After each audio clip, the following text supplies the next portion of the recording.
Innal hamdalillah salatan wa salaman ala Rasulillah. Asyhadu an la ilaha illallah wahdahu la syarikalah wa asyhadu anna Muhammadan abduhu wa rasuluhu la nabiyya ba'dah. Allahumma salli ala sayyidina Muhammad wa ala alihi wa ashabihi wa mawala. Amma ba'du fa ya ibadallah ittaqullaha wa sari'u ila maghfiratin min rabbikum wa jannah. Wa qala Allah ta'ala fil Qur'anil Karim, na'udzu billahi minasy syaithanir rajim. Bismillahirrahmanirrahim. Wa likulli ummatin ajal, fa idza jaa ajaluhum la yastakhiruna sa'ah wa la yastaqdimun. Shadaqallahul azim. Tamu Allah sidang jamaah Jumat yang berbahagia, di awal khutbah yang singkat ini, mari kita memperbanyak rasa syukur kepada Allah Subhanahu wa taala. Meskipun pandemi corona ini belum berakhir, Allah Subhanahu wa taala masih memberikan kepada kita semua umur yang panjang, kesehatan dan keberkahan kehidupan, dan paling penting masih merasakan kepada kita kemanisan dan kelezatan iman dan Islam. Mudah-mudahan kita hidup dalam keadaan mulia, mati dalam keadaan husnul khatimah. Amin ya rabbal alamin.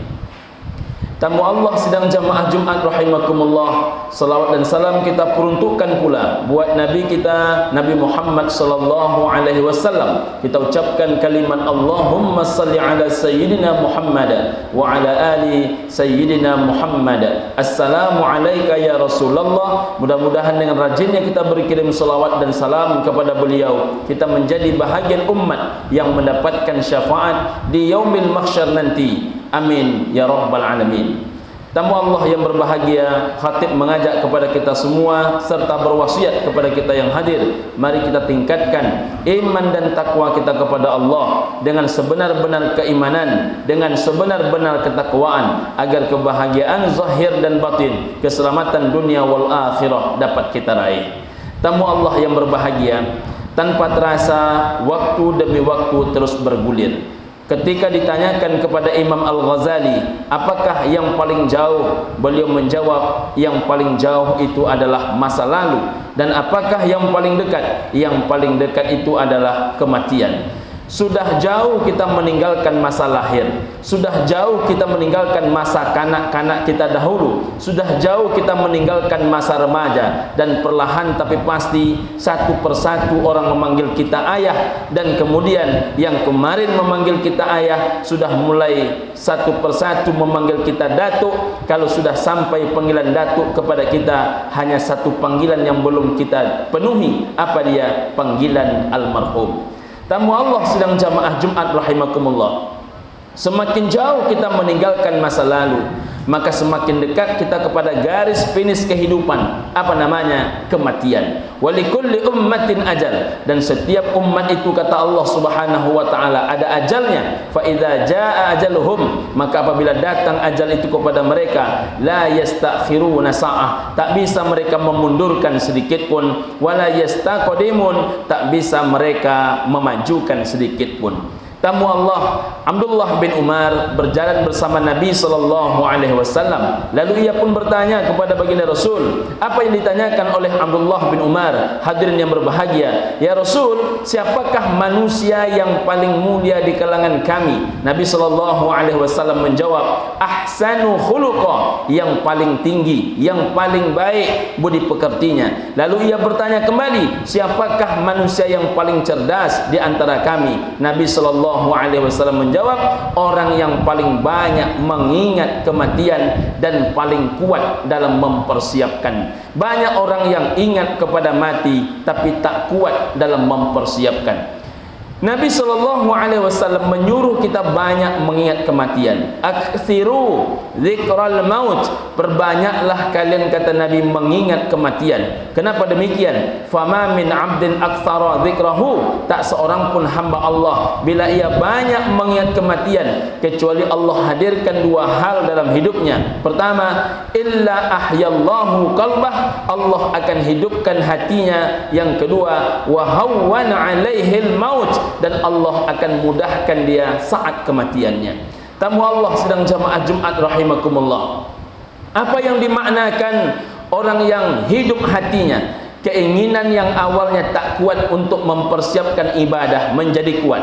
Hati yang selama ini bermalas-malasan mengingat Allah menjadi kuat hati untuk mengingat Allah Subhanahu wa taala. Selama ini konsep memahami harta salah, menganggap tak usah cari harta banyak-banyak. Bukankah harta tak dibawa mati, tapi orang yang ingat kepada kematian, hidup hatinya, lalu ia ingin mendapatkan harta sebanyak-banyaknya, lalu dia contoh Sayyidina Ali bin Abi Thalib, dia contoh Sayyidina Abu Bakar As-Siddiq, dia contoh Sayyidina Umar ibn al-Khattab, dia contoh Sayyidina Utsman bin Affan. Kalaulah bapak-bapak berjalan ke pintu 1 Babus Salam Masjid An-Nabawi, bila keluar dari pintu 1 Babus Salam, maka akan menuju ke pintu 7 gerbang Babus Salam, bertemulah dengan Jalan As-Salam. Sebelah kanan ada Museum Babus Salam, kemudian bertemu dengan Museum As-Salam. Sebelah kanan lagi bertemu dengan Hotel Babus Salam, sebelah kiri bertemu dengan Hotel Miraj As-Salam. Antara pintu gerbang Babus Salam dengan Hotel Miraj As-Salam bertemulah 3 masjid. 2 diantaranya Masjid Sayyidina Ali bin Abi Thalib dan Masjid Sayyidina Abu Bakar As-Siddiq radhiyallahu anhum. Tamu Allah yang berbahagia, apa yang menarik dengan masjidnya Sayyidina Ali bin Abi Thalib? Beliau pernah merasakan 3 hari 3 malam tak makan dengan 7 keluarganya. Dia sendiri, istrinya Fatimah, 5 anak kandungnya pernah merasakan 3 hari 3 malam tak makan. Namun ketika beliau berpulang ke rahmatullah, rupanya Sayyidina Ali bin Abi Thalib masih meninggalkan sebuah masjid. Kita yang tiap hari makan, kita yang tiap malam makan, adakah ketika kita mati akan meninggalkan sebuah masjid? Di belakang masjid Sayyidina Abu Bakar As-Siddiq ada, di belakang masjid Sayyidina Ali bin Abi Thalib ada masjid Sayyidina Abu Bakar As-Siddiq. Beliau pernah menyerahkan semua hartanya kepada baginda Rasulullah sallallahu alaihi wasallam, hingga kemudian Nabi bertanya, "Kalau engkau serahkan semua hartamu kepadaku wahai Abu Bakar, lantas harta yang mana yang engkau tinggalkan buat istrimu, buat anak-anakmu?" "Aku masih meninggalkan 2 harta yang paling berharga ya Rasul, buat istriku, buat anak-anakku." "Apa dia?" "Pertama Allah, wa anta ya Rasulullah, Allah dan engkau ya Rasulullah." Bayangkan orang yang sudah menginfakkan semua hartanya di jalan Allah, hanya meninggalkan Allah dan Rasulullah untuk istri dan anak-anaknya, rupanya mati beliau pun masih meninggalkan sebuah masjid. Kita yang tidak pernah menginfakkan separuh harta kita, jangankan separuh, 1/4 harta kita, jangankan 1/4, 20% harta pun tak pernah kita infakkan. Mungkin kalaupun ada, tak banyak di antara kita yang pernah berzakat 10%. Jangankan 10%, tak banyak di antara kita yang berzakat 5%. Jangankan 5%, 2,5% pun banyak orang yang tidak membayarkan. Tamu Allah sedang jamaah Jumat rahimakumullah. Adakah kita besok mati meninggalkan sebuah masjid? Ni'mal auni ala taqwallahi al-ghina, kata Nabi sallallahu alaihi wasallam, senikmat-nikmat pertolongan di jalan takwa kepada Allah adalah ditolong oleh kekayaan. Tamu Allah sedang jamaah Jumat rahimakumullah. Selain kekayaan, termasuk mulai kita mempersiapkan anak-anak kita. Di saat begitu khawatir kita dengan kehidupan, hal yang paling Allah khawatirkan tentang kita apa? Wal yakhshal ladzina law taraku min khalfihim dzurriyyatan dhi'afa khafu 'alaihim. Alangkah sangat ditakutkan jika kamu tinggalkan, kata Allah, anak cucumu lemah imannya, lemah akidahnya. Khafu 'alaihim, dikhawatirkan atas mereka. Bukankah warisan terbaik? Bahkan warisan ini kita kembalikan kepada Allah. Apa nama warisan itu? Mirasullahi azza wajalla. Warisan terbaik yang bisa kita tinggalkan kepada Allah azza wajalla, apa dia? Waladun ya'buduhu min ba'dih, seorang anak yang menyembah Allah setelah kematian kita. Maka berulang kali Nabi Ya'qub alaihi salam bertanya kepada anak-anaknya, ma ta'buduna min ba'di, apa yang kalian sembah nak kalau ayah telah mati? Beruntunglah mereka mati, tapi anak-anak mereka menghidupkan amal ibadah yang mengalirkan pahala kepada ayah bunda yang telah tiada. Saudaraku sedang jamaah Jumat rahimakumullah. Yang kedua, selain Allah hidupkan hatinya, wa hawwana 'alaihil maut, Allah mudahkan kematiannya.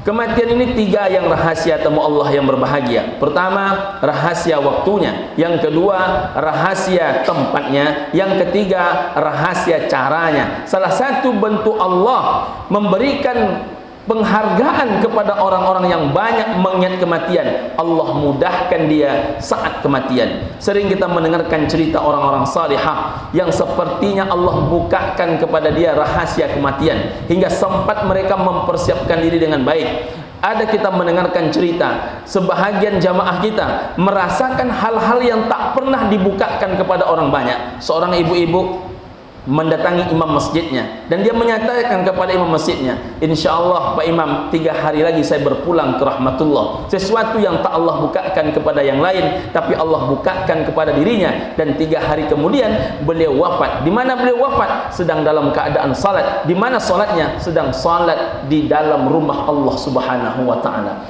Inilah banyak Allah menunjukkan kemudahan-kemudahan kepada orang yang dicintainya. Mudah-mudahan kita salah satu orang yang dicintai itu. Hingga kapanpun kita beribadah, saat itulah Allah mengambil nyawa kita.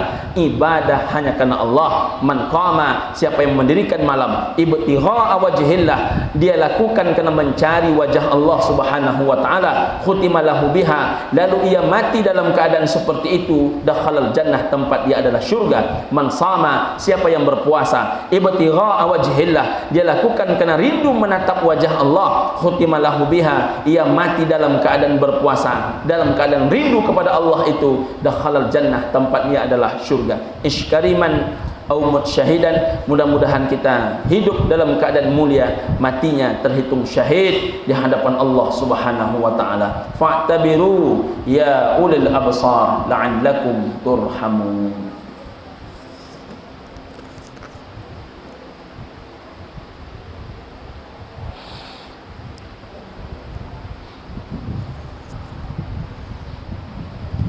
Alhamdulillahilladzi hamdan katsiran kama amar.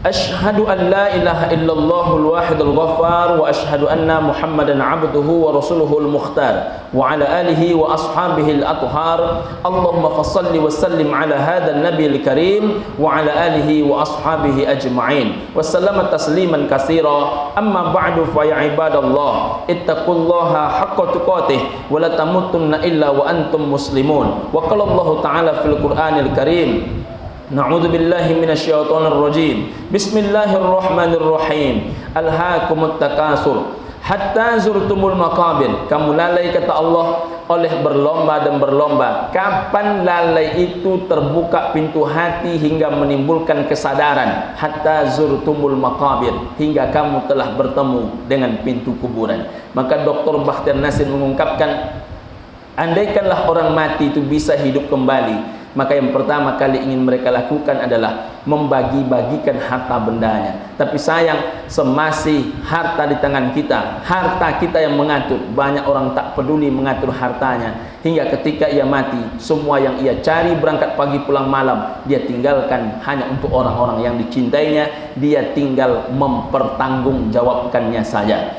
Innallaha wa malaikatahu yusalluna 'alan nabi ya ayyuhalladzina amanu sallu 'alaihi wa sallimu taslima. Allahumma shalli 'ala Muhammad wa 'ala ali Muhammad kama shallaita 'ala Ibrahim wa 'ala ali Ibrahim wa barik 'ala Muhammad wa 'ala ali Muhammad kama barakta 'ala Ibrahim wa 'ala ali Ibrahim fil 'alamin innaka Hamidum Majid.